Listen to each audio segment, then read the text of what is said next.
This is Andy Purewal of Boxing Social in association with Betfred. We're in Manchester and I'm joined by Matchroom Boxing's Frank Smith. Frank, firstly, how are you? I'm good, mate. I'm glad to be in Manchester. Lovely sunny day. People drinking pints outside. I'm trying not to drink, but good to be here. Frank, I don't know what it is. You look like you've got a bit of a tan, and Jack Cullen's rocked up looking like he's got a tan as well. There's something going on. I've got one of those lights at home. I lay under it and it tans me. I got a couple of days away in Spain after the Barcelona show. So.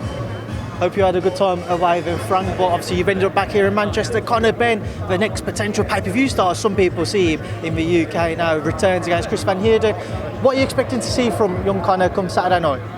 Look, I think, Conor Benn is a huge talent. I think he's one of the stars of British boxing and a huge future, whether that be pay-per-view star or, the biggest nights out there that we'll see. I think Chris Van Heerden got a bit of stick in terms of opponent choice, but I think Conor's still learning. He's 25 years old. Chris Van Heerden brings experience. He's been in there with some great fighters, and it's important that Conor has these fights to learn rather than just jump into that next level. We saw it when he fought Usyk-AJ. It was a great performance from him, and he would have learnt there, and he'll continue to do on Saturday night. And then we need to go and get him one of those mega fights. You mentioned you've got to get in one of those mega fights. There have been critics for this bout with Chris Van Heerden, Frank. I'm sure you've seen those critics as well. What have you made of that and the desire for people to start to see Conor stepped up through the ranks, shall we say? Yeah, look, I understand why people want to see fighters stepped up quickly, but we have to build Conor's career at the right pace. Look, how many times have we seen it? Most recent, Kid Galahad against Kiko Martinez. Everyone thought that was a foregone conclusion, and we saw what happened. So fighters need to be built at the right pace, and I think it's a good step for him. What do you deem to be the right pace then, Frank? I know that potential Cal Brook fight and even Chris Eubank at 160, I imagine that being down the line was mentioned, but there seems to be kind of a weight agreement there between Brook and Eubank Jr. now. So say for Brook fights out of the window, what do you see as the next ideal step for him? I personally, and I might get a bit of stick for this, I really like the Amir Khan fight. You'll definitely get a lot of stick for that. I know, but Amir Khan's a fighter who's got so much experience, been in there with all of the best, and Conor Benn would learn so much from that fight, and I still think it's a massive fight, in my opinion. There's no doubt it would be a massive fight, but because of how emphatic Cal's victory was against Amir, how much do you feel Conor would stand to learn if he was to face Amir on the back of that showing? I think Amir Khan's still a very experienced fighter, been in there with the biggest names in the sport, and I think he will, let's talk about whether he was injured in that fight or wasn't 100%, and who knows, he's the only person who knows that. But I still think Conor learns a lot from that fight. Don't get me wrong, there's a lot of fights, whether it's Kell Brook, whether it's Amir Khan, whether it's Eubank Jr. in the future, up a couple of weights, whether it's Mikey Garcia, whether it's Danny Garcia, whether it's Adrian Broner.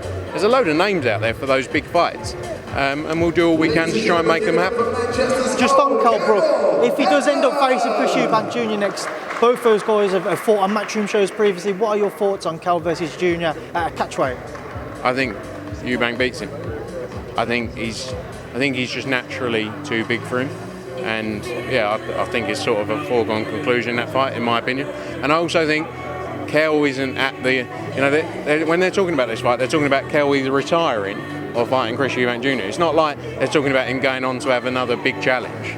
So in my mind, it's like, do they already think he's slightly done? I'm not saying he is, but when you listen to it, it's like, I wouldn't mind if Kell retired at this point, which to me is a strange comment. I think he's still got, after that win he had against Amir Khan, he's still got more to give. So let's see how it plays out. I think Eubank does a job on him if they fight. Just final one away for his card before we loop back. Spence Ugas also during the night on Saturday night. What are your thoughts?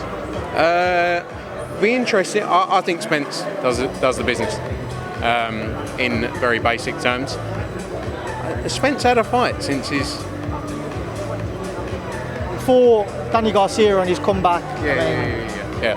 But I think Spence is obviously an amazing talent, and I think he gets the win on Saturday. Then coming back to this card, CBS Tommy McCarthy 2. Do you expect it to be as exciting as what the first fight was? Look, great fight first time round, very close indeed, and looking forward to this because it's hard. There's not many sort of engaging cruiserweight contests to be made out there. And I think this is one that really gets people interested. And a big night for both those guys, because whoever gets the win on Saturday night moves on from here to some major fights. Alicia Baumgardner returns to the UK, where she picked up her world title. What are you expected to see from her, and what's next? She spoke to me about the Choi fight. Is that what will be next for her? Yeah, look, Alicia was supposed to fight on our San Diego card back in March, got injured, and we were looking for quite a while to get her out quite quickly. And an opportunity came up to get her on this card, and it made a lot of sense. She's a constant professional. Her weight, I think, was 135 the whole way through. She doesn't put on a load of weight. She keeps in the gym.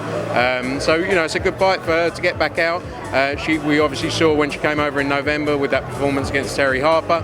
The UK fans loved her as well. But major fights out there for her. Choi, as you mentioned, is one we're definitely looking at trying to make happen. Just moving away from this one and on to a few other topics. Have you got an update on Alexander Usyk, Anthony Joshua 2? I spoke to Alex Krasuk yesterday. We're working towards making that happen. Obviously that's the fight we're making happen next. I thought that was Alex. He just stopped me. It's Chris Billam-Smith. He was getting eye contact. That's the fight that's happening next, and we're just working through the final details now with an announcement hopefully quite soon. From what has been reported, it seems like Saudi Arabia might be the most likely location for the fight. Do you anticipate that will be what happens? We see that bout take place out in Saudi. That's one of the locations we're working on, and we'll update as soon as there's more info. But one of the potential locations for that fight, yeah. What would be your preference, Frank? I know that again, Saudi's spoken about as having a larger kind of site fee, but how much to AJ's detriment could it be to fight away from the UK without the home fans kind of cheering him on for that fight? I think AJ's a true professional. He's fought in front of all these various crowds. He fought in Saudi, he went back in there and won his belts back against Andy Ruiz. He did what many people didn't think he could do and showed a lot of heart that night and got the win.